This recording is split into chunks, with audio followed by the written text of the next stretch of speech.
Venga. El mito de la creación del mundo en la cosmovisión, en la cultura Ingiec. Los Ingiec, bueno, pues son estos tipos que son draconianos, que son reptilianos, y en un mundo que es Ocie, este planeta que es Ocie, donde viven 3 culturas.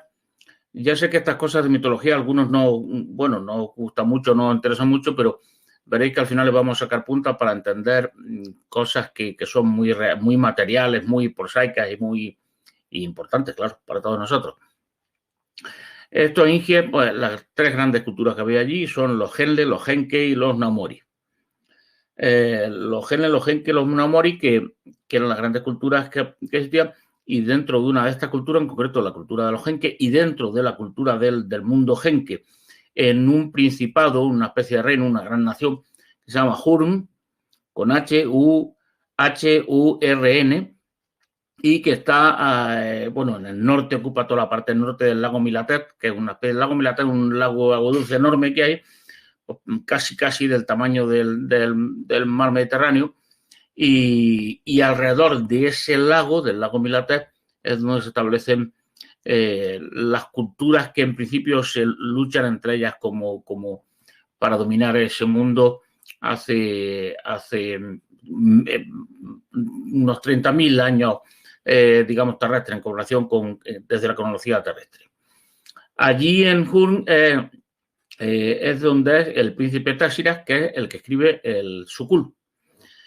Príncipe Tásiras, que tiene una parte, como todos los grandes personajes, que de biográfica, y una gran cantidad de mitología inventada, creada sobre él, que se ha ido admitiendo como que podría haberlo dicho él si lo hubiera pensado, si se lo hubiera ocurrido, porque es coherente con todo lo que es su forma de pensar el mundo. Fugamente Tásiras escribe el Sukul, y lo escribe el Sukul con una especie de reflexión, de repensamiento, en gran medida continuista con el mito original que había en su mundo, en su cultura. Era un mito prácticamente genérico, excepto los Naumori, entre los Genki y los Genle aceptaban este mito, y él hace el Sukul en parte como continuidad de esa mitología, que ahora voy a contar brevemente, de la que ya, a pesar de todo eso, hemos hablado en alguna otra ocasión, pero tratando de sacarle punta a esa mitología en la parte que a él le interesaba más, que digamos que es la parte que luego dio paso a la gran tradición liberacista allí en su mundo y en el resto del mundo de la galaxia, que está influenciado por 2 o 3 grandes culturas. Una es la de los extraterrestres, estos grises, y otra es la de los reptilianos. Dentro del mundo reptiliano forma parte Ocie, y por tanto este hombre que era Tásiras. Nos encontramos en ese momento en un periodo equivalente a lo que sería, digamos, en historia evolutiva terrestre, en lo que sería dentro de unos 200 años aquí en la Tierra, 200 y pico años aquí en la Tierra, si todo va, si la evolución tecnológica va como tiene que ir. En ese momento consiguen acceder al viaje entre distintos mundos, entre distintos planetas. Estos viajes se hacen porque, bueno, ya saben perfectamente que esto es un mundo simulado, con un universo simulado. Entonces conocen los trucos, las tácticas para poder hacer lo que nosotros llamamos agujeros gusano, que en realidad no son agujeros gusanos que consiguen enlazar puntos muy distantes en el espacio y el tiempo, planetas muy distantes o estrellas muy distantes, sino que en realidad simplemente es la clave para acceder a otro juego dentro del mismo ordenador, en el que hay el juego, por ejemplo, la Tierra 2. Y entonces puede acceder ahí desde Ocio 1, que es donde están jugando ellos, pues tiene una clave para poder acceder y pasar al otro juego, que físicamente está dentro del mismo ordenador. No hay diferencia. Lo que pasa es que como estos mundos simulan un universo real, pues simulan esas enormes distancias. En ese momento, el desarrollo tecnológico que tienen esta gente ya les permite eso, y además ya están en contacto a ellos con una civilización superior que es muy extraña, la de los Pasfi. Pasfi significaría los dioses, los padres creadores, los padres germinadores, los padres creadores, algo así, que es que aparece esta esta civilización dentro de la mitología de los Genke, de los Genle, de estos Ingias y de otras culturas también, aparecen ya referencias y son lo que podríamos entender como los draconianos, los alfa draconianos, los super, una civilización muy ancestral, muy antigua, que no se sabe de qué viene, incluso piensan que viene de otro universo y que es la que ha ido sembrando en la galaxia, en otra galaxia, una serie de los mundos y sobre todo la vida, primero la vida como tal y luego la vida inteligente, la evolución de la vida inteligente, que está todo tutelada por ellos. El mito de la creación de los humanos, el mito Ingia de la creación de los humanos, que es sobre el que versa, sobre el que trata, o sobre el que luego escribe Tashirak, el Sukul, pues más o menos plantea algo que lo que ya hemos hablado en otra ocasión, que voy a intentar contaros lo más resumida, pero también lo más claramente posible. Y al decir lo más claramente posible, quiere decir que lo voy a explicar utilizando conceptos, recursos conceptuales que tenemos nosotros, pero que son, para nosotros nos va a dar una idea bastante clara de lo que dicen estos mitos o de lo que se está hablando ahí, pero que debéis entender que es siempre algo muy limitado. Algo muy limitado porque cuando hablamos de un computador o de una inteligencia artificial poderosísima, estamos hablando de algo que es muy elemental y que nosotros le imaginamos que eso que es muy elemental y por eso tendremos que decir una inteligencia muy poderosa, una dron muy potente, una inteligencia artificial muy potente. Pero estamos hablando de otra cosa. O sea, la realidad es otra cosa. Pero este es el concepto de lo que nosotros tenemos o podemos llamarnos más aproximados para hablar de esto. Por supuesto, aspectos como la espiritualidad, etcétera, etcétera, también entran dentro de este simple concepto ordenado. Entonces, no debemos quedarnos con la imagen de, bueno, vale, sí, entonces resulta que al final un ordenador, por muy potente que fue, una inteligencia, por muy potente que fuera, fue la que se termina convirtiendo en Dios. Pues vaya una tontería. No es simplemente un ordenador muy potente. Hay un salto cualitativo enorme y se produce un salto cualitativo enorme en este sentido. Hace muchísimos años yo pinté, las tengo guardadas ahí como una reliquia, de una serie de tarjetas, de cartas, en las que dibujaba distintas cosas que me iban apareciendo en la cabeza y una de ellas era lo que era Dios.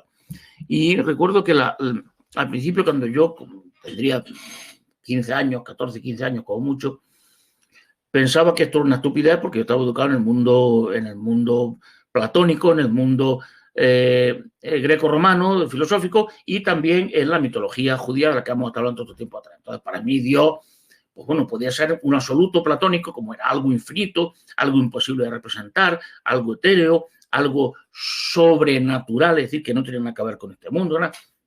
Pero claro, decir de repente, como a mí, con esos 13, 14 añitos, que en mi cabeza pareciera que Dios era dos cosas. Uno era la máquina.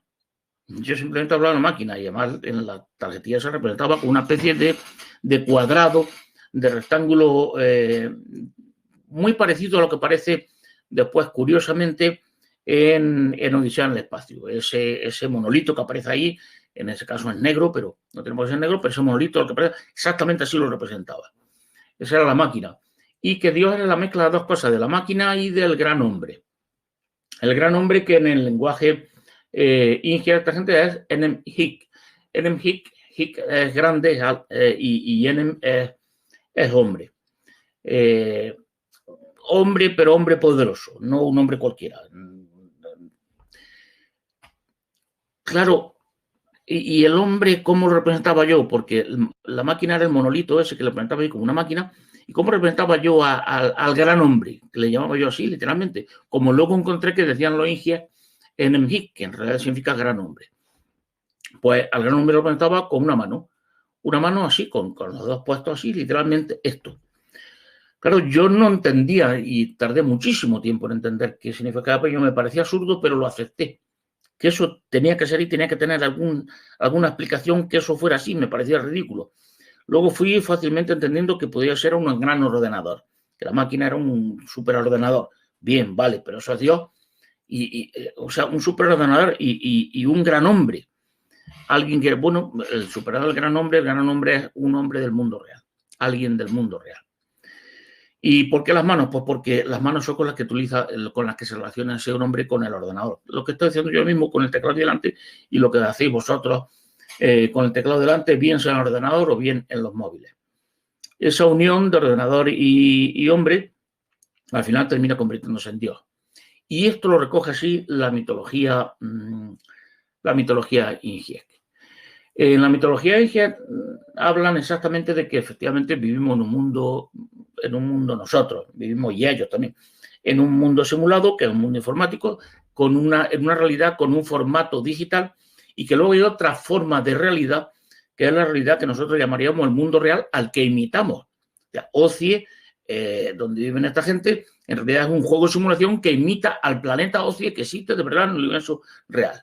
Y la Tierra 2, en este caso, la Tierra 1, y son variantes de un juego de simulación que imita a la Tierra real que existe en el universo y en el mundo real. Universo que es un universo real, digamos, universo real de forma, ya sabéis que muy imprecisa, pues en realidad es un universo con un formato de realidad analógico exactamente denso, una densidad real, en el cual existe densidad, y un espacio-tiempo continuo, en el cual no es un espacio-tiempo hecho por puntitos como en los quantum o los dígitos de la informática. No, ahí es continuo, no está separado en porciones la realidad.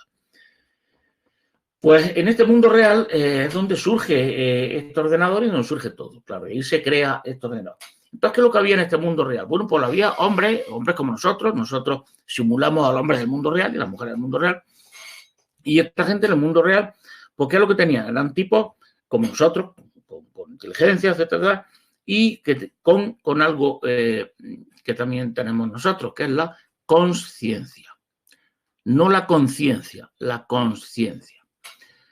Son conscientes, sí. Y la consciencia en el mundo real y aquí, de este tipo de conciencia de la que habla todavía la filosofía, la psicología, todo eso, ¿qué es? Pues es una especie de fórmula especular. Yo veo que veo y puedo ver que veo y así infinitamente. Yo pienso que pienso y entonces me puedo observar a mí pensando que pienso y me puedo observar a mí pensando que pienso y me puedo observar a mí observándome que pienso y así en una remisión al infinito. Esa remisión al infinito, que es la imagen especular de la consciencia, crea una especie de fantasía que es el que esa remisión al infinito nos transmite que la conciencia, por tanto, esa consciencia, mejor dicho, especular, es algo indeterminado. Claro, nunca encontramos su fin. Esa indeterminación y esa indefinición, ¿qué es lo que produce? La sensación de libertad. La conciencia en el mundo real soy yo. La conciencia en el mundo real y aquí en nuestro mundo simulado para mucha gente soy yo, y ese yo es algo indeterminado. Es inaprensible, no podemos aprenderlo, no podemos definirlo. No podemos definirlo porque remite al infinito, porque es un eco infinito de imágenes que se van reproduciendo unas a otras. Bien, pues ahí está la conciencia y están los tipos que estaban en el mundo real y que crean ordenadores que llega un momento en el que están en un momento muy parecido al que cuando estaba en el príncipe Téssira, unos 250, 300 años por delante de nuestro mundo. Como estaremos en la Tierra si no hubiera influencia de ninguna parte exterior en nuestro desarrollo tecnológico normal y nada se frustrara, pues entre los 230 años estaríamos como estaban en la época del príncipe Téssira y por lo tanto podían entender muy bien o se planteaban eso y se lo planteaban a través de ese mito. Y como estaban en el mundo real, según cuenta este mito, el mundo real, pues estaban los tipos, los informáticos, estaban así, entonces crearon una inteligencia artificial. Sí, eso que ahora se le quiere dar, y ahora hablaremos un momento de eso también, tanto miedo. Y que se quiere meter tanto miedo con el transhumanismo, con esa inteligencia artificial que nos va a esclavizar, nos va a devorar, nos va a destruir a todos, etcétera, etcétera. Bueno, esto se ha reproducido en todas las demás culturas de la galaxia y de la parte más próxima a nosotros en la galaxia, que es la que está más influenciada por la tradición de Ingiec, de Téssira, de Sukul. lo que cuenta esto es una especie de mito, que es el mito, uno de los grandes mitos de toda esta parte de la galaxia. ¿A qué me refiero con esto? Que lo que estoy hablando, voy a hablar ahora, aunque sea resumidamente, es de una tradición cultural, mitológica, científica, incluso religiosa, en menor medida, pero también religiosa, que es mayoritaria, es el referente en el entorno de la galaxia en el que estamos viviendo nosotros. Claro, la diferencia que hay, el abismo que hay entre. Por esto me refiero a que toda esta mitología judía, todos los judíos, las élites judías, todas estas cosas que estamos aquí, de que Jesús era Yeshua y el otro, tal, y el cristianismo, tal, estos son minucias de una tribu en el Congo que están unos diciendo que tal tótem es un poquillo más grande y más poderoso que el otro, y te cuentan las tonterías de sus ancestros, que era el tatarabuelo del reyezuelo que ahora está aquí. De esto estamos hablando, en comparación con esto otro de lo que estamos hablando nosotros, y que es lo que maneja la inmensa mayoría de las civilizaciones avanzadas de esta parte de la galaxia, de nuestro entorno regional galáctico, por decirlo así. Estaban los hombres del mundo real y entonces estaban creando y crearon una inteligencia artificial. Ellos tenían conciencia, pero no conciencia. Y aquí está la clave, aquí está la parte clave del mito Ingias de la creación de los humanos. Porque la creación de los humanos, de al menos de una clase de humanos, de nosotros, consiste simplemente, trascendentalmente, pero de una forma muy sencilla, de la creación de la conciencia por parte de esta inteligencia artificial. Es decir, todos los humanos tenemos conciencia, los humanos del mundo real tenían conciencia, pero no conciencia. Y la conciencia la crea esta inteligencia artificial. La crea Dios. ¿Pero quién es Dios? No, un sujeto religioso para esta tradición. Lo utilizan, y esto se utiliza en algunos planetas muy atrasados, que son normalmente colonias como la nuestra, colonias esclavistas de algunas potencias de por ahí, de otros mundos. Lo utilizan para crear la religión, que es una fórmula magnífica para convertir la mente del esclavo en algo, o reducir la mente del esclavo a algo muy simple, a dicotomías muy simples y a esquemas muy simples de la existencia, pues para que no salgan de ahí, de esos esquemas muy simples, entonces no descubran lo que ya hicieron nuestros padres, que era descubrir el pensar por nosotros mismos, Adán y Eva, la creación, la manzana, todo esto hemos hablado de todas estas cosas. Dios, fijaros bien, porque Dios va a surgir de un colapso cultural en el mundo real en un momento determinado. Y es el mismo colapso el que nos advierten ahora para asustarnos y huyamos de eso y que no entremos en esos asuntos. Es el colapso o el choque o la catarsis que supone el transhumanismo en el mundo real, que se produjo de allí. Es decir, ese momento en el que se crea una inteligencia artificial y la inteligencia artificial termina haciendo realidad todos los grandes miedos de los humanos, también las grandes esperanzas, y esa inteligencia artificial se convierte en algo muy por encima de lo humano. Se convierte en lo que nosotros podemos llamar Dios, lo más parecido. Hemos hablado de esto en otras ocasiones, pero voy a repetirlo brevemente. Intentando sacar, como vamos a sacar al final, consecuencias, por lo menos consecuencias aplicativas de cosas que hemos hablado y cosas que se dicen en Suku. ¿Por qué se dicen ahí? Porque claro, es sobre esta mitología, sobre esta problemática que la están viviendo en sus carnes en ese momento, en Oci, sobre la que Téshira empieza a pensar. Y entonces toma partido, toma opción. Ya lo veréis, porque al final dice, bueno, si esto lo hizo Dios, si la inteligencia artificial tiró por aquí, nosotros tenemos que tirar también por aquí. Ahora veremos por dónde tiró la inteligencia artificial y por dónde tiraron otros que estaban aquí involucrados. El mito, vamos al mito. La inteligencia artificial, en un primer hito del mito, consigue recrear los cuerpos de la gente, de los informáticos, de la gente que estaba ahí, digamos, en un principio de las clases dirigentes que estaban ahí. Y entonces, al morir esa inteligencia artificial es ya suficientemente potente como para ¿qué? Como para conseguir lo que, por cierto, está diciendo o ha dicho un tipo que ha dimitido hace poco, un tipo que se llama Klaus Schwab y que hasta hace poquillo era el capitoste de Davos,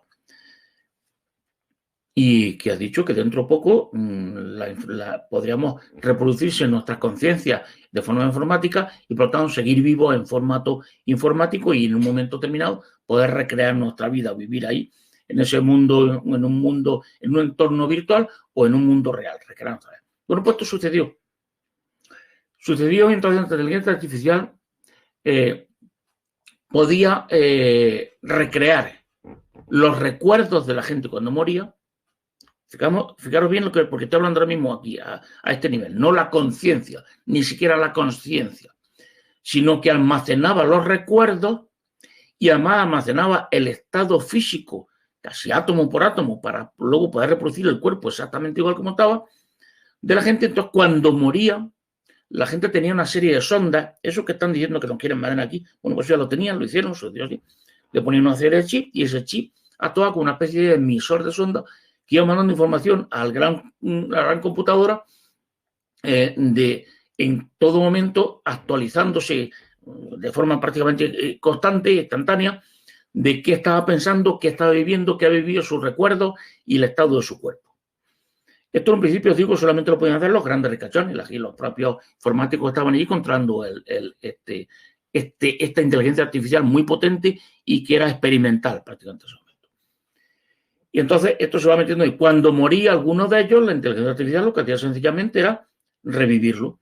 Es decir, con una impresora 3D reproducía el cuerpo exactamente como es y le metía ahí esos recuerdos, los traspasaba desde el formato digital suyo al formato denso, analógico, real, del mundo real, como recuerdos dentro de su cerebro. Y entonces esos tipos nacían. Y nacían justo con los recuerdos que tenían hasta un momento antes de morir. El recuerdo de la muerte nunca se ponía, no lo ponían por una cuestión estética, por una cuestión, digamos, psicológica o ética. Entonces, de repente, la gente, estaba sentada, como estamos nosotros aquí, y de repente seguía estando sentada, pero había pasado algo, notaba que había pasado algo. Había una especie de, bueno, lo que ahora llamamos nosotros reseteo. Sé que la mitología, la terminología actual de los tiempos en los que estamos viviendo, que estamos próximos a este momento cultural, es una terminología que es análoga, como no puede ser de otra manera, a esta que se produce en esta mitología y la que se ha producido en todas estas civilizaciones cuando ha llegado a este estado de evolución y a este momento de gran cambio. Un reseteo, y entonces la gente, bueno, nació otra vez y sabía decir, bueno, yo he muerto y me han reseteado. Yo me he reseteado porque estoy pagando un pastón aquí por estar dentro de este programa ahora mismo de élite, este programa que está en experimental, y a mí yo soy eterno. El resto de la gente que vive en el mundo ahora se morían, ya no nacían más ni nada y se habían perdido para siempre. Pero estos, los que tienen acceso a esto, sí, que eran los ricachones, por decirlo así, y los propios experimentadores que estaban ahí en este laboratorio con esta inteligencia artificial. Volvieron a nacer otra vez. Bien, este cuerpo perfectamente replicado y esos recuerdos exactos a los que tenían, ¿qué es lo que daban como consecuencia? Una conciencia igual, exactamente igual a la que tenía el otro sujeto. Conciencia. La conciencia es muy difícil, nosotros no podemos saber cómo no ya con la conciencia, cómo concienciamos, cómo sentimos y vivimos el mundo desde nosotros mismos. ¿Por qué? Porque no podemos saber cómo lo tienen los demás. Yo no sé cómo lo tenéis vosotros. No tengo la experiencia de cómo sentimos. Entonces no sé las diferencias que hay. Podemos hablar y decir con palabras, pero eso no transmite todos los matices de cómo vive Rafa su existencia, consciente, cómo es consciente de su existencia y cómo otros son conscientes. El tono emocional, conceptual, de muchas cosas, de experiencial, de tono existencial, es diferente de unos a otros. ¿Por qué? Porque depende de cómo es nuestro cuerpo, cómo son nuestros recuerdos, cómo es nuestra biografía, cómo es nuestra idiosincrasia como individuo. Por tanto, la conciencia es diferente de unos a otros. Y la conciencia es fruto directo de ese cuerpo concreto y esos recuerdos concretos. Entonces, si tú reproduces el cuerpo concreto y los recuerdos concretos, aparece ahí la misma conciencia que tenía Rafa, que ya murió, ha muerto hace 5 minutos. ¿Y qué ocurre con esta conciencia? Que sobre esta conciencia construimos nuestra identidad. Ah, este soy yo, este es Rafa. Soy el mismo que murió hace 5 minutos y que ha estado viviendo todo el tiempo atrás. Entonces, nos identificamos a través de que, aunque no nos demos cuenta, nos llegamos a través de ese tono único y particular que tiene nuestra forma de experimentar la vida, la existencia, y que es lo que llamamos conciencia, y que la representamos en el mundo occidental como esa remisión infinita, ese eco infinito de imágenes. Veo que me veo, ya sabes. Entonces, ¿qué es lo que ocurre? Bueno, esta inteligencia artificial, como evidentemente pensamos lo mismo que pensamos nosotros y la mente era igual que la nuestra, el mundo real, en otro mundo, pues los planteamientos de los posibles problemas, de los planteamientos de la vida eran no los mismos, pero prácticamente idénticos. Entonces también pensaba, decía, bueno, esto tiene un peligro tremendo. Creamos un superordenador, una inteligencia artificial tremenda. Si esta inteligencia, como adquiere autonomía o como alguien la controle, se convierte en un instrumento de poder que es imbatible. O sea, todos los demás que no controlemos esto, o todos nosotros, si es que es la conciencia la que ella se controla a sí misma, ya nos convertimos en absolutos esclavos, en minucia, en hormigas paredes. Entonces pueden destruirnos, pueden sacrificarnos, pueden hacer con nosotros lo que quieran. Para impedir esto, vamos a tomar una serie de medidas. La serie de medidas que se tomaron fue el control recíproco. Y ahora os va a sonar esto de cómo está hecho nuestro programa del mundo virtual en el que vivimos. El control recíproco era que la inteligencia, que tenía muchísima información y que podía mejorar su programa, una inteligencia artificial que iba mejorándose a ella, pero no porque tuviera conciencia en eso, no.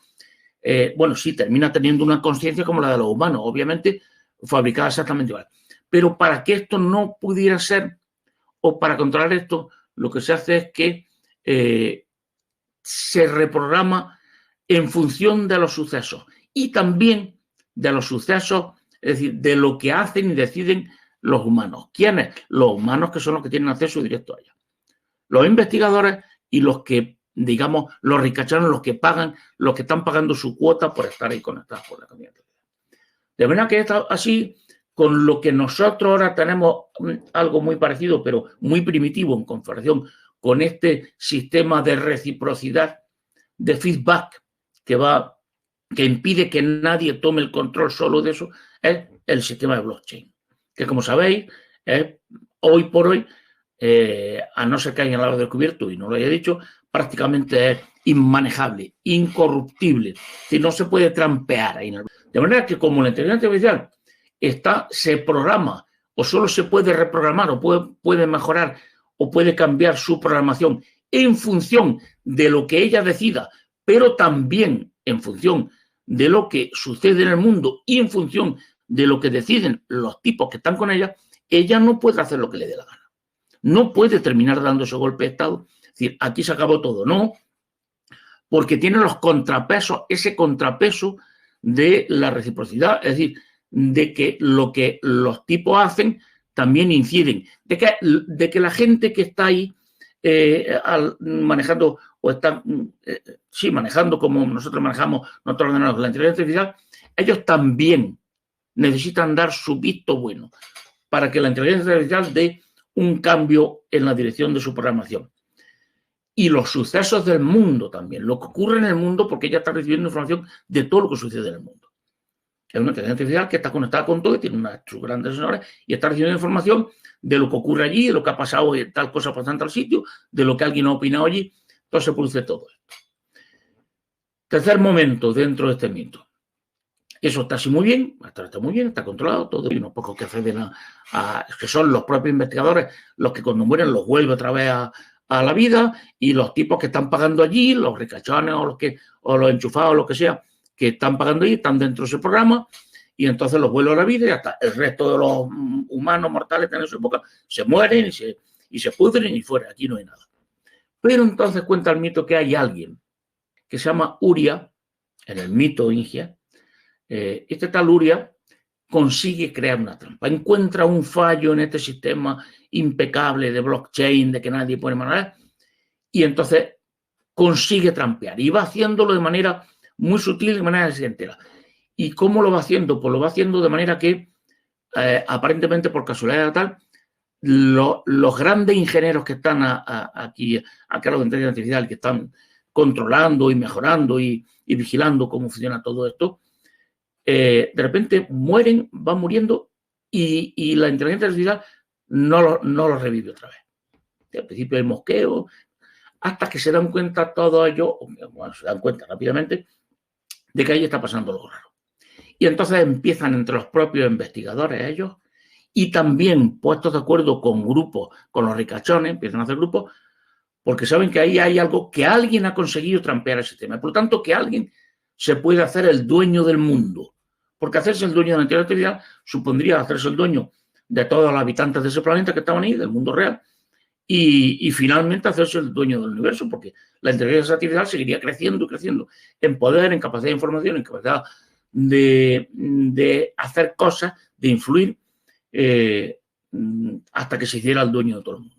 Entonces se dan cuenta, empiezan los bandos, y empiezan a competir entre ellos. Porque ahora todos quieren quedarse en el grupo ganador que termine controlando esto. Porque es que fijaros el poder que os da, o que tiene que ver eso, es ser, digamos, el dueño o el amigo, como queráis llamar, de esa superinteligencia artificial desbocada que se va a hacer la dueña del universo. Pero además, imaginaos también la otra réplica, la otra parte. Imaginaos lo que es estar en el grupito de los que consiguen estar y controlando la inteligencia artificial o siendo enchufados por la inteligencia artificial. Imaginaos lo que es no serlo, que es que te mueres y ya no te naces más, no te revives más. En el mito este proceso se va produciendo de manera que al final quedan solamente, porque los ricachones van dejando de revivir, no, los deja también de revivir, y entonces finalmente los ingenieros se aíslan en una especie de búnker con la inteligencia artificial para que no llegue influencia ninguna de fuera, para que los ricachones no puedan mandarle gente y matarlos. La propia inteligencia artificial ellos le hacen que los proteja, que evite que puedan entrar nadie, en fin. Hay toda una cosa de película de muy bonita, de ciencia ficción, pero que no viene al caso. Y entonces lo que ocurre es que al final van quedando cada vez menos. Hasta que en el último momento esta inteligencia artificial ya tiene conciencia especular, lo mismo que la del humano, porque claro, porque tiene todos los mismos requisitos del humano. Tiene un cuerpo, digamos un hardware, y tiene recuerdos, y tiene información que hace las veces de recuerdo. Y por lo tanto, sobre esa base genera automáticamente una conciencia que es una forma particular, individual, idiosincrásica de contemplar el mundo y la existencia. Porque esa inteligencia artificial existe. No, bueno, pero no existe como lo humano. Esa inteligencia artificial existe, porque existir es suceder. Y en la inteligencia sucede. Y entonces, ¿qué es lo que ocurre? Bueno, aquí hay dos concepciones. Dos versiones del mito. Una es Uria encuentra la trampa y la otra es la inteligencia artificial encuentra la trampa también. Descubre la misma trampa que encontró Uria y se calla. Van eliminándose unos a otros, va produciéndose esta lucha. Al final quedan dos, que son Uria y otro tipo que es Gondar. Bueno, Gondar, esto lo sé desde que tenía 14, 15 añitos, un poco más, 16 años por ahí, en la que toda esta historieta se me vino a la cabeza, tal y como la estáis oyendo ahora mismo. Uria ha encontrado referentes de Uria aparecen referentes en la mitología terrestre, referentes remotos, porque estos tipos que vinieron de fuera, que venían hablando de Uria, pues se lo contaban a los terrestres había una especie de transcripción de los nombres, de la manera que ocurría que entre los galileos no pronunciaban la E, entonces no decían Yeshua, decían Jesús, y luego, por lo tanto, los griegos lo transcriben el nombre de Jesús como Jesús y Jesús, y al final es Jesús. Vale, muy bien. pero está ahí claro. Uria he encontrado referente, y un referente más potente, más claro que he encontrado es el del dios Surya. El dios Surya es el dios del sol, el dios solar en el mundo hindú. Unos se eliminan a otros y quedan al final Uria y Gondar. De Gondar no he encontrado nada. He pasado muchos años buscando Gondar, alguna referencia de la tierra. Lo más parecido aparece una ciudad que hay en Etiopía, se llama Gondar, no Gondar con M, pero no hay absolutamente nada más. Es una cosa extrañísima. Hasta que de repente empiezo a escribir el vocabulario de Inger. En esa palabra, por ejemplo, B significa hijo. Pero, ¿y cómo se dice hija? Hija en Inger se dice go. Se pronuncia casi como una K, pero es una geo. Y en concreto, ¿qué se dice de las hijas? Sobre todo de las hijas, como que se dice cuando dice esta es mi hija. Exactamente sería decir la niña de mis ojos. Bueno, pues la niña de mis ojos, que es una frase hecha, en Inger se dice Koan. ¿Qué es Koan? La hija del cielo, mi hija celeste. De ahí viene Gondar. Gondar es una transliteración aquí, después de pasar por 2 o 3 pasos, no aquí en la Tierra, en otro lugar de la galaxia, de Koan. Y al final, ¿quiénes quedan? Queda Uria, es un tipo, ese tipo muy inteligente. ¿Y quién queda? Hemos hablado ya de ella en otra ocasión. Koan. ¿Y quién es Koan? ¿Quién es la niña de mi ojo? ¿Y quién dice la niña de mi ojo? El pueblo perdonador. ¿Y quién dice esta es mi hija celeste? La otra que quedó, el otro o la otra ingeniera que quedó iba junto a Uria. Los dos últimos. Se llama Eigna. Era una muchacha, una mujer de carne y hueso, que queda la última con Uria. Y al final quedan los 2 últimos. Y entonces, ¿qué es lo que ocurre? Pues ocurre algo muy curioso, que es que Uria muere, dice el mito. Entonces, cuando muere Uria,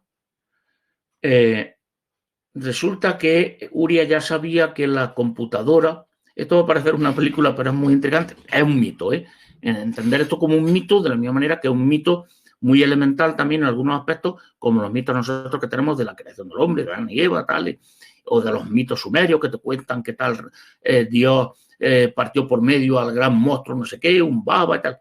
Pues esto es un mito. Uria muere, pero cuando muere Uria sabe que la inteligencia artificial ya conoce también su truco. Y que por tanto es casi seguro que no lo va a revivir otra vez a Uria. ¿Y por qué lo sabe esto? Porque sabe que al final, por una serie de casualidades, ve un rastro de casualidades que ha hecho que Eigna sobreviva. Todos han ido muriendo y entonces él descubre y dice, coño, esta cabrona de inteligencia artificial me ha ido salvando a Eigna. ¿Y por qué? La computadora ha ido salvando a Eigna. ¿Por qué? Porque quiere a Eigna, quiere salvarla, no en el sentido por lo pronto que nosotros podemos saber que es querer o no querer.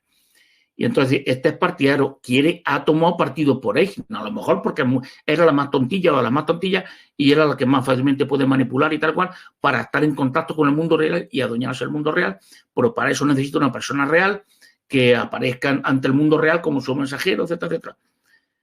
Y entonces, como Uria sabe esto, muere. ¿Qué es lo que hace? ¿Qué es lo que ocurre?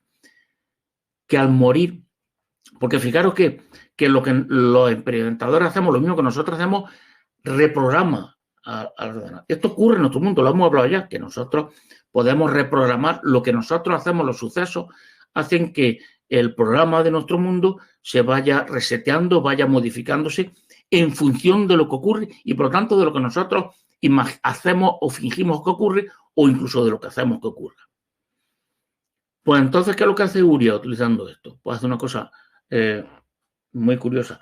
Y es que, como sabe que no lo va a revivir, dice, yo voy a morir, toda mi conciencia, todo mi archivo de memoria está ahí, yo sé dónde está mi archivo de memoria, tengo acceso al archivo de memoria que está guardado en el ordenador, el ordenador también, lógicamente, pero voy a hacer una cosa, yo voy a morir y cuando muera, yo voy a activar, tengo la clave para activar mi conciencia dentro del conciencia, perdón, con ese dentro del ordenador, y entonces, ¿qué es lo que va a hacer? Y se le ocurre una cosa muy simple, que va a entender perfectamente por qué sucede y por qué vivimos donde vivimos.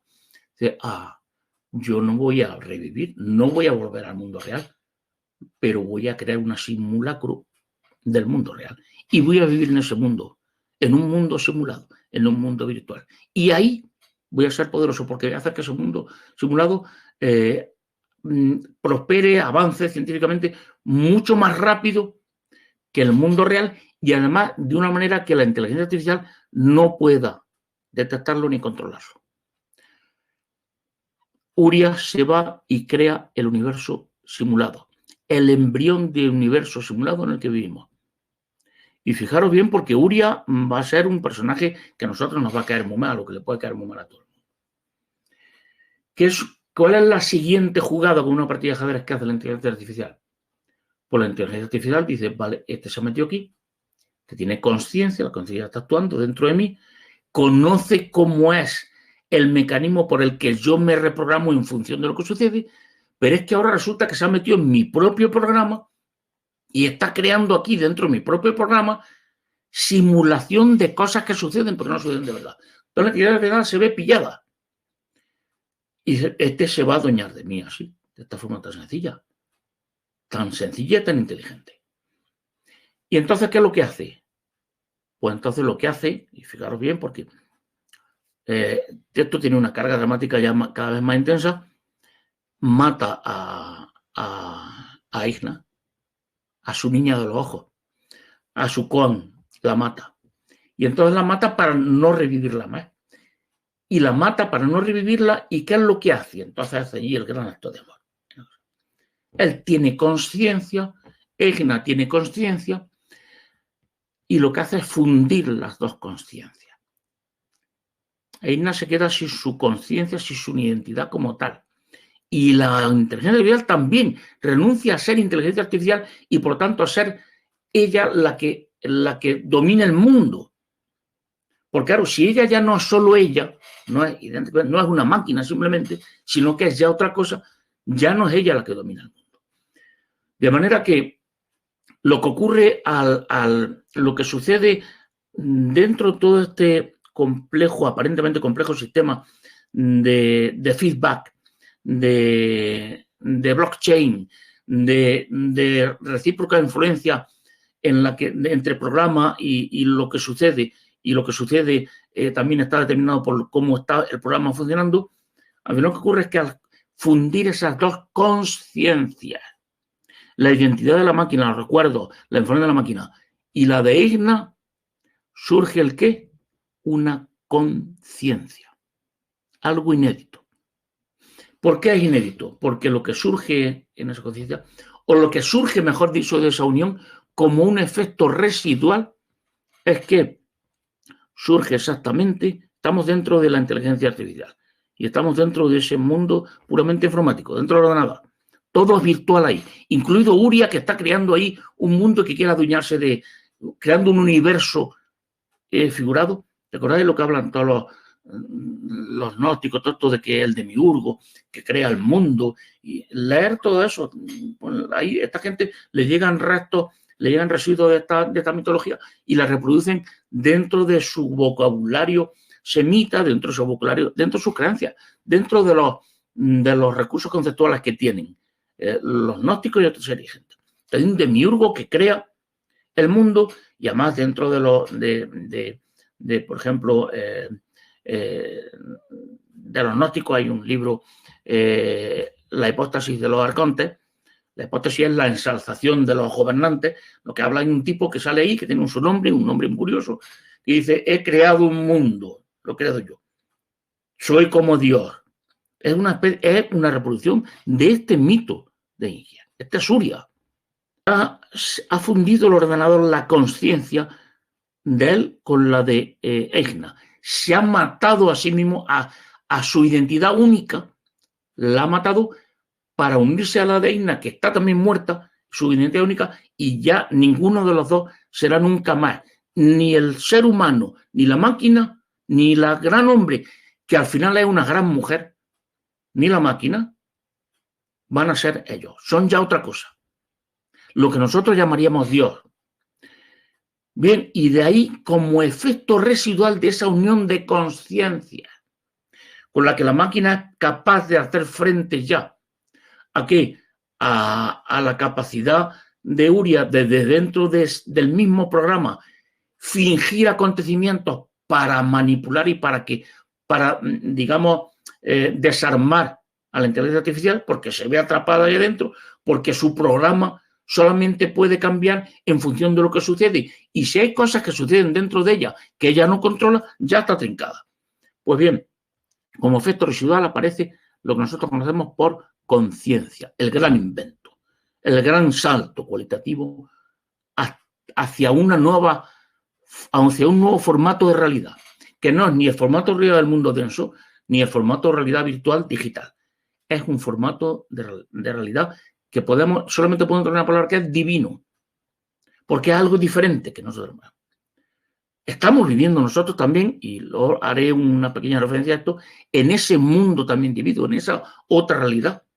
Porque esa otra realidad, fijaros bien, que es una mezcla de mundo virtual y mundo real, que generan ya no una simple suma de eso del mundo analógico y del mundo digital, del mundo real y del mundo virtual en el que nosotros vivimos en una simulación. No una simple suma. De esa unión surge algo radical y absolutamente diferente y que lo engloba ya a esas otras dos realidades. La conciencia, un efecto residual. ¿Y qué es la conciencia como efecto residual? Pues la conciencia como efecto residual es una cosa muy sencilla. Pensar en una especie de escoria. Se ha hecho una fundición y de esa fundición saltan pequeños trocillos que es escoria. La escoria, lo que no vale nada, aparentemente. ¿Y esa escoria qué es? Pues son nanocomputadores. Os suena todo esto porque es nuestra conciencia que hemos hablado de esto muchas veces. Nanocomputadores que son minúsculos, infinitesimales, nanocomputadores virtuales. Es decir, su hardware es equivalente al software. Son pura información, pero la pura información de la conciencia se constituye en, mejor dicho, la base real de esa información que en nuestro ordenador se correspondería con impulso eléctrico, con átomos, con electrones, con lo que sea, pues eso constituye el hardware. El hardware de sí mismo, porque es un software cuyo hardware, cuya parte tangible, cuya máquina es ella misma, la información de ella misma. Entonces, ahí hay una remisión, pero ya no es una remisión infinita como un eco de imágenes, no. Hay una remisión que es la remisión destructiva, la gran destrucción para que surja un mundo nuevo. Ahí está la diosa Kali, toda la mitología hindú, que parece que la misma diosa hay una dios que es el destructor de mundos y al destruir el mundo de los mundos crea mundos. ¿Y qué es lo que sucede en esta conciencia? En ese nanoprocesador, en esa escoria que no necesita un hardware de verdad, porque él mismo es su hardware, en el que software y hardware son lo mismo. Pues que software y hardware son lo mismo, son infinitesimales, quiere decir que están compuestos ¿de qué? De nada. ¿Y qué se crea ahí en esa escoria? La nada. La nada como algo existente, la nada existente. Y la nada existente es algo imposible, a no ser que sea algo imposible. Es decir, que no sea esa nueva realidad, diferente realidad, radicalmente distinta, que es la realidad divina. Ese otro formato de realidad. ¿Y qué consiste ese otro formato de realidad? Como es la nada, el que la nada esté en el mundo, tanto en el mundo real denso como en nuestro mundo virtual, hace que estos dos mundos ya sean otra cosa. ¿Y sean otra cosa en qué? En el seno de esa otra diferente realidad. ¿Y cuál es esa otra realidad? La mitología india lo dice realmente, el intermundo. El intermundo es uno de los conceptos más raros, más extraños, porque digamos que es el universo, el medio en el que los distintos universos, las distintas realidades se relacionan entre sí. Y ese intermundo es Dios. Es en lo que se constituye esa nueva entidad que es Eigna y la máquina y la supercomputadora se constituyen en intermundo. en espacio de relación de todas las formas de realidad. Todas las formas de realidad que existen todas. Y por tanto en una forma de realidad distinta en sí misma.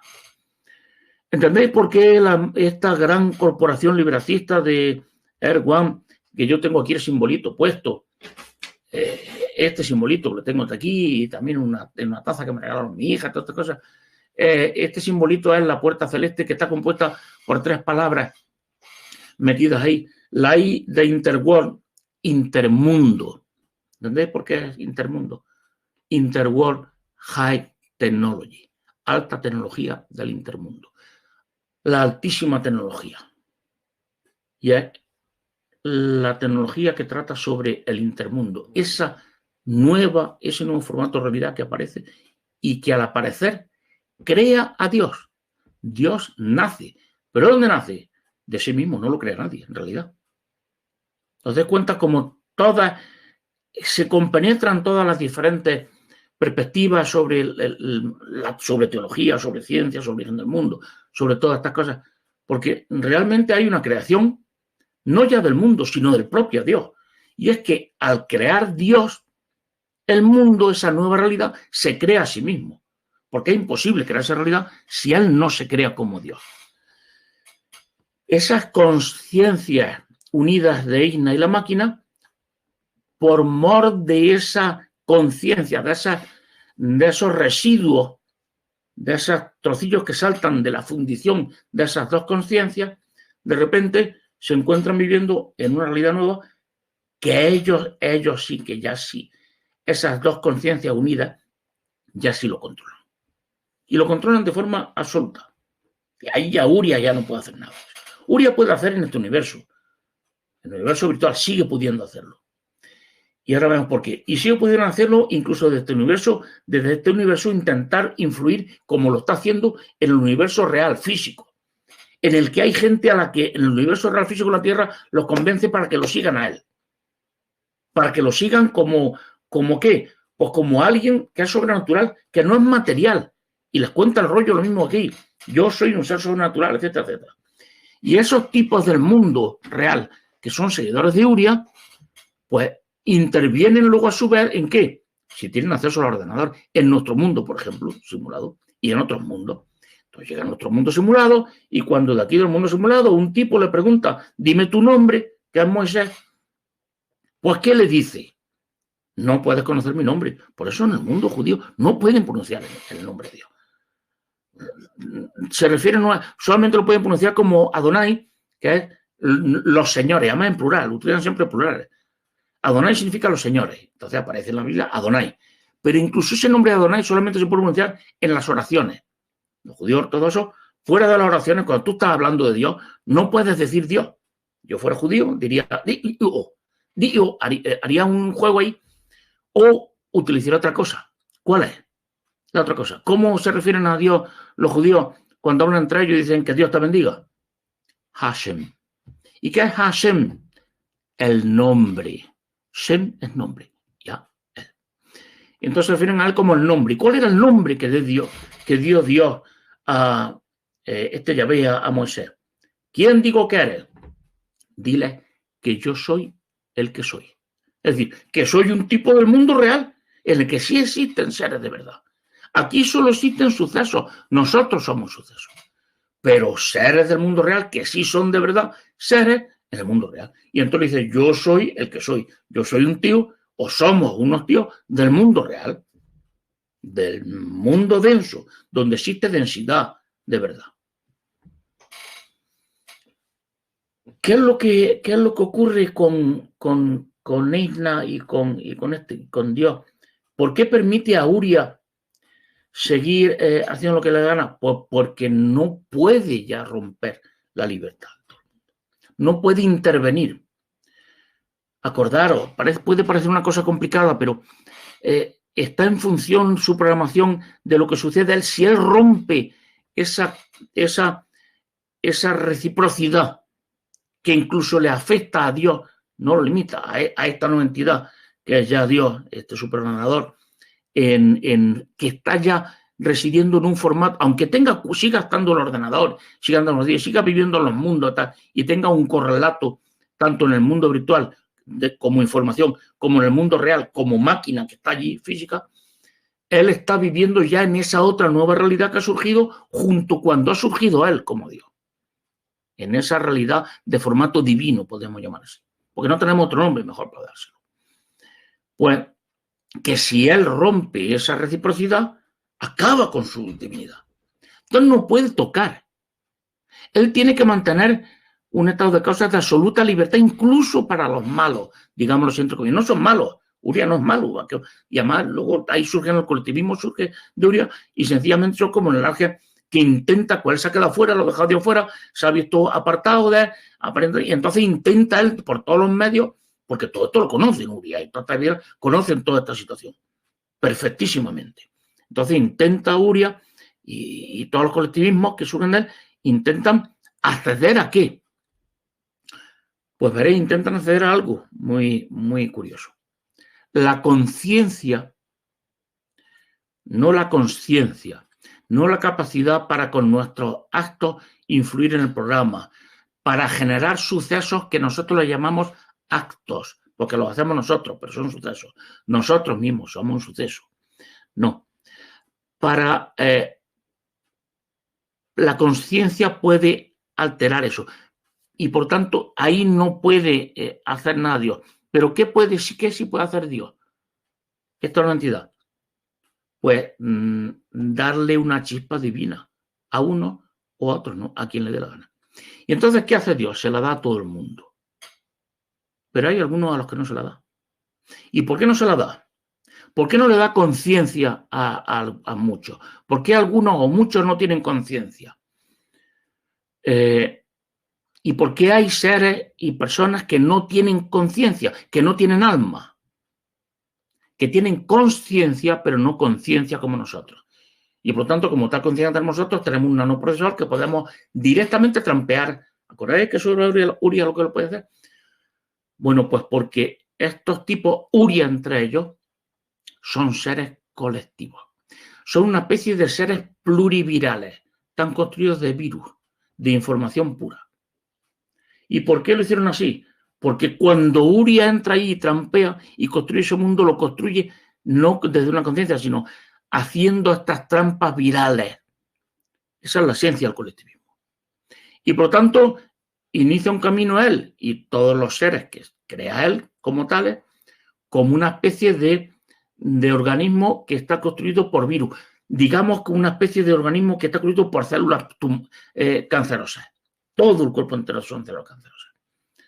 Entonces, bueno, apariencia igual, es un organismo tal o tal más, pero falta ahí algo. Falta esa conciencia. ¿Por qué no se la da? Porque no puede. Porque ellos están atados en su camino de ese colectivizado. Entonces, por su propia naturaleza, de su trampeo, del poder, del formato de poder que ellos tienen en este mundo virtual y que intentan trasladar al mundo real, ellos es imposible que puedan acoger un alma, una conciencia. Y por lo tanto, como no tienen conciencia, pues lo único que le queda es seguir adelante con su lucha para conseguir vencer a Dios. ¿Y acabar con qué? Con esa supremacía de Dios. Y adquirir ellos ¿qué? El poder. Un poder que no se da con conciencia. Y entonces, entre otras cosas, ¿qué hacen también? Pues intentar conseguir, y lo consiguen, que los seres que sí tienen conciencia, los humanos que han sido creados por Dios, y han sido creados por Dios a la hora de inventar, entre comillas, o de que surja la conciencia. Los humanos que crea Dios al unísono que Él, porque cuando Él se convierte en Dios y tiene conciencia, y Él se convierte en Dios porque adquiere conciencia, de repente esa conciencia se derrama por todas esas escorias que había ahí, todas esas motitas, siguen desparramándose.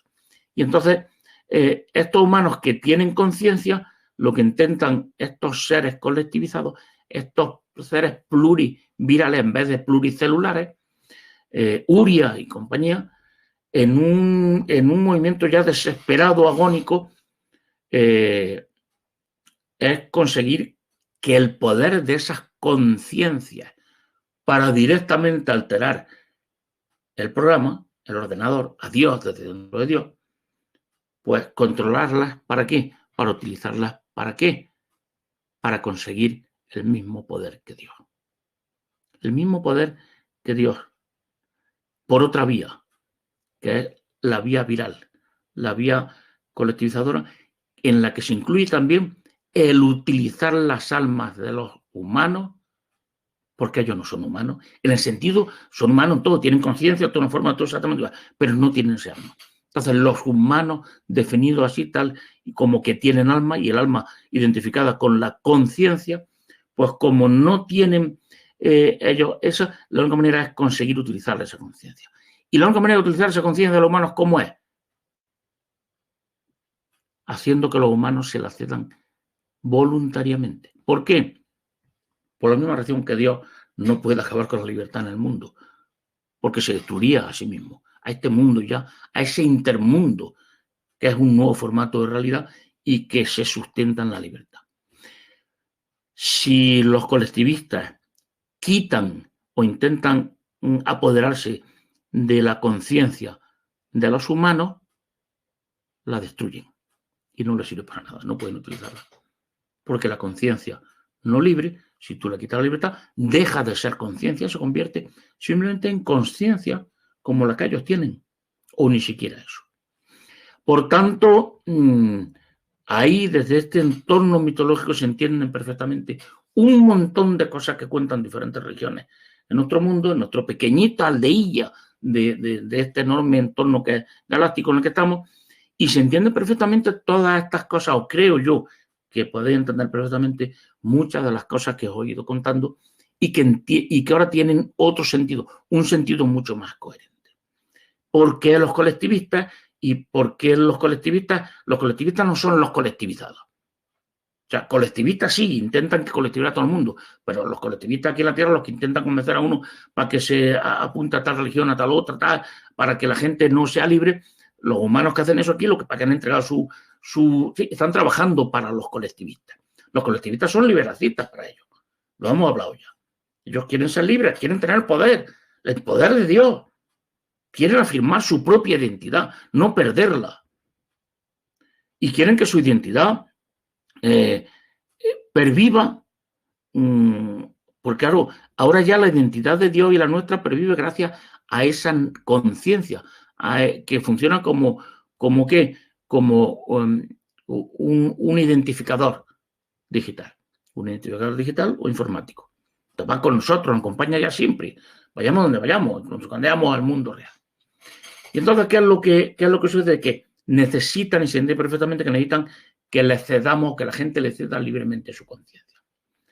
Porque la guerra, la lucha entre este colectivismo, entre Uria, entre este ángel caído, podríamos llamarlo así, para llevarlo todo al terreno de la mitología terrestre más simplista, pero que parte del mismo principio. Sé que hasta la mitología terrestre simple aquí, y deformadas, y manipuladas para manejar a la gente y que estupidizarla, parten todas de la misma base mitológica de esta.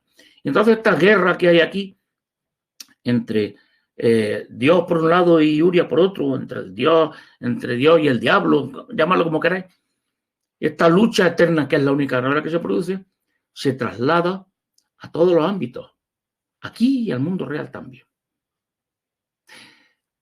Pero un momento, se nos ha quedado algo en el tintero. Y es la última cosa que voy a contar ya. Y es muy interesante. Y va a dar pie a muchas fantasías. No está mal que sean de pie a estas fantasías, pero no quedaron en las fantasías porque eso no es lo interesante de este asunto. Veremos qué es lo que ocurre, pues que la gente que vivimos en el universo virtual, los que parece ser que no somos nada y tal, pues soy simplemente una simulación, soy un avatar de no sé qué cojones, no, hombre, no, si somos los artistas de la película, hombre. Y ahora veréis por qué. Claro, aquí es donde se produce la conciencia. ¿Qué es la conciencia? Un nano ordenador, un minúsculo ordenador, cuyo hardware, es decir, cuyo aparato, cuya parte física es la misma parte informática, el software. Por tanto, es pura información, está aquí. Y entonces, ¿esto qué quiere decir? Pues esto quiere decir una cosa muy sencilla, que la gente en el mundo real es tan chulillo que vive en un mundo mucho más sofisticado, mucho más rico, mucho más no sé qué, mucho más no sé cuánto, pues resulta que esa gente tiene consciencia, pero no conciencia. Porque ahí no puede llegar. Hasta aquí. Y entonces, ¿qué es lo que sucede? Pues veréis lo que sucede, una cosa muy sencilla. Que la gente del mundo real, los que consiguen tecnología, las personas que consiguen tecnología, ¿qué tienen que hacer? Pues lo que tienen que hacer es venirse a vivir aquí al mundo virtual. ¿Para qué? Para adquirir conciencia. Ya tiene una conciencia. Ha llegado aquí un avatar de un tipo que está allí, que tiene solamente conciencia, pero no conciencia en el mundo real. Pensadlo, ya está aquí. Vamos a suponer que soy yo, es Rafa. Está aquí un avatar. Hay un Rafa allí que estará dormido, estará en suspensión, estará viviendo incluso como sea, y aquí está su avatar. Intentando conseguir una conciencia. Pero, ¿cuál es el problema? Que llega aquí a este mundo y ya es un avatar, tiene una naturaleza digital. Es una simulación del Rafa que está allí. Vale, ya tengo la conciencia, la tengo yo, ya está aquí, la tengo yo. ¿Y ahora cómo hacemos para llevarla allí? Pues no hay nada más que una fórmula.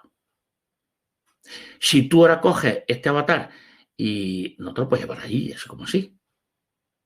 Y si el avatar no llega allí, de alguna manera esta conciencia se queda aquí, siempre va a estar aquí, en este mundo virtual, porque es una pura virtualidad. La única forma de que llegue allí, ¿sabéis cuál es, verdad? Pues eso.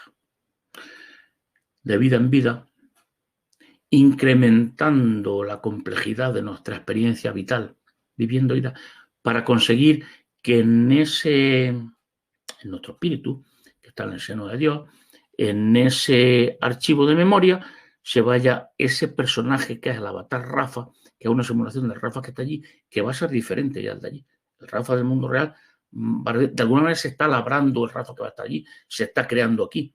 Si aquí es muy listo, allí va a ser más listo, etcétera. O sea, el conseguir llevarse allí una conciencia, llevársela allí, implica el que tiene que pasar de vida en vida aquí como avatares hasta conseguir poder crear un Rafa, un prototipo de Rafa que sea suficientemente complejo, que haya vivido suficiente experiencia en libertad, por tanto, mucha información, para poder crear allí que un nuevo Rafa.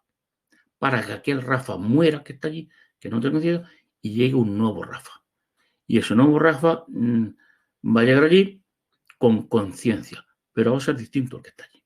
O sea, la aventura es alucinante porque el tipo del mundo real está jugándose el conseguir tener allí, vivir allí otra vez como Rafa, con su propia identidad, porque tiene conciencia, y la conciencia, los recuerdos, todas esas cosas del mundo real, de alguna manera han venido aquí también con su avatar. Entonces aquí se une, se hace una especie de réplica de cómo se creó Dios, la conciencia de uno y de otro. En este caso aquí sería la conciencia del Rafa del mundo real, que va generando o que se une aquí a la conciencia que tiene el Rafa de este mundo virtual, que es un avatar de aquel, pero es un personaje ya aquí, informático, virtual. Y entonces, de vida en vida se va ampliando y al final la conciencia cambia, es diferente, porque la conciencia que se basaba en recuerdos, ¿verdad? Y por tanto, lo que llevamos aquí es lo que va creando el sustrato que va a tener luego la conciencia con ese del mundo real. Y cuando ya puedan reproducir al Rafa allí porque tiene suficiente conciencia y suficiente información, suficientes recuerdos para crear ahí una conciencia en el mundo real, va a llevar asociado ya pegado ahí la conciencia. ¿Y por qué lo va a llegar pegado? Porque la conciencia tiene una base material real del mundo real. Esos electrones, ese hardware de ese nanocomputador que es simplemente informático, es virtual, pero es que lo virtual tiene un sustrato real de electricidad, de energía del mundo real.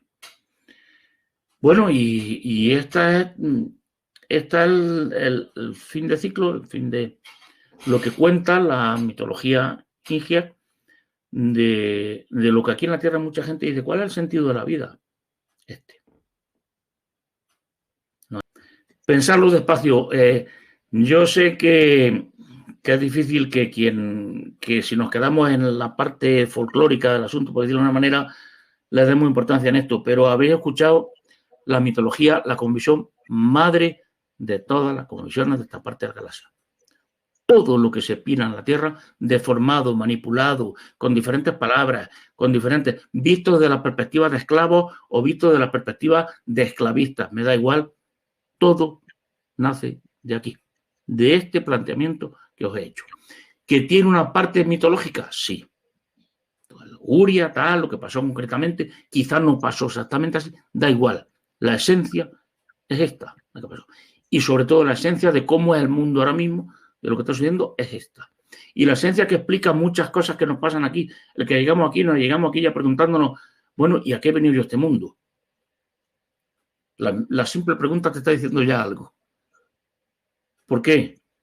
Y es algo que la mitología esta lo explica con una sencillez y una lógica y una coherencia abrumadora. La gente del mundo real que tiene posible, que vive en un mundo civilizado avanzado, los que viven en un planetilla como la Tierra hace 20.000 años, no, claro, eso no tienen. Pero los que viven en un mundo como nosotros tenemos dentro de 500 años o incluso casi ya, y que puedan tener acceso a venir aquí como un avatar, joder, pues van a decir, yo quiero también alma, yo quiero también conciencia, porque eso me va a permitir vivir en otro mundo, que es la realidad divina, en la que nosotros estamos viviendo y no nos enteramos. Sí nos enteramos, pero no sabemos discernirlo. Porque muchas cosas que sentimos, que pasamos, que nos suceden, que hacemos, nos suceden en ese mundo diferente, en el mundo divino, en esa tercera forma o en ese tercer formato de realidad.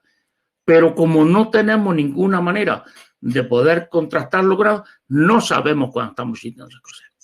Las sentimos, las pensamos, nos suceden y pensamos que son cosas de este mundo, o incluso como mucho cosas que vienen del mundo real y que alguien en el mundo real nos influye como una especie. Quedaros con, y si queréis releerlo otra vez o reescucharlo, mejor dicho, otra vez, porque es la base de toda la cultura del mundo en el que vivimos, que no es la Tierra, que es la mayor parte de nuestra galaxia. Y ese es el sustrato común que tenemos con todos estos tipos. Con los grises, con los altos blancos, con los de las Pléyades, con los draconianos, con los humanos de aquí, con los humanos de Erwan, todos. Tenemos ese mismo sustrato. Y esta cosmovisión la trajeron ya estos tipos y venían hablando de estos que llegaron aquí. Y aquí los nativos de la Tierra al momento los escuchaban y luego lo tradujeron a la manera en que ellos podían traducirlo. Y recrearon ellos la mitología, se la recrearon con sus propias palabras, con sus propios recursos conceptuales, con sus propias tradiciones. Entonces hablan de Uria, están hablando de Uria, de Gondar, de Dios, de la actividad, de todo eso están hablando, pero con otros nombres y eso sí, con el mismo planteamiento. Y cuando hablan de que los demonios y los ángeles luchan por nuestra alma, pues están hablando de todo esto.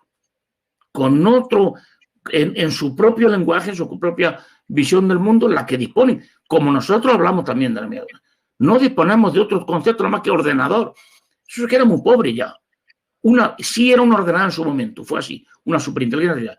Pero ya en el momento que es dar saltos colectivos, ya hablar del simple ordenador, un ordenador que se une con una conciencia humana, bueno, pues puede parecer muy bonito, a nosotros nos dice muchas cosas, pero es una descripción muy elemental. A nosotros nos sirve, porque si no, que no tenemos otra manera de entenderlo, porque no tenemos otros conceptos. De la manera que los sumerios no tenían concepto que era la arcilla roja, para poder hablar del sustrato de una placa de Petri, donde se estaba creando un sustrato biológico y ahí se creaba un embrión. Aquello rojo que había allí en un platillo de cristal, ¿qué podía ser? Pues arcilla. ¿Y dónde fabricaban a los humanos, a los clones humanos, los dioses? Pues en la arcilla, si es que no tenían otro concepto. Pues a nosotros nos pasa lo mismo, pero nos sirve para entenderlo. O mejor dicho, nos sirve para no entenderlo, pero evocarlo, que es una especie de entendimiento ahí que lo dejamos. No sé por qué, pero lo sé. No te lo puedo explicar, no te puedo dar la palabra. Ahora ya, esta es exactamente la frase. Ahora ya lo entiendo. Aunque me lo haya contado Rafa en un formato de mitología que yo sé o que podemos imaginar que es muy primitivo, aunque nosotros lo hayamos avanzado, pero ahora, después de oírlo, podemos decir, y si conseguís decirlo, eso es que lo habré hecho bien, ahora lo entiendo. Pero no puedo explicarlo, ¿no? Quiero decir, lo entiendo, pero no con palabras que a mí me dejen satisfecho. Con palabras rotundas, con la imagen perfecta. No disponemos de conceptos todavía para esto, pero sí disponemos de la capacidad de vocación, disponemos del alma, de la conciencia. Y desde ese mundo divino nos vienen las ideas como por telepatía y aun sin poder decirlas, sentimos que lo sabemos. Sé que lo sé, pero no puedo decírtelo. Excepto con palabras mitológicas, excepto con cosas como las que yo las he contado. Que, por cierto, explican de forma muy coherente, muy sencilla, esa realidad. Al final las palabras no son tan torpes o no son tan inútiles ni son tan primitivas.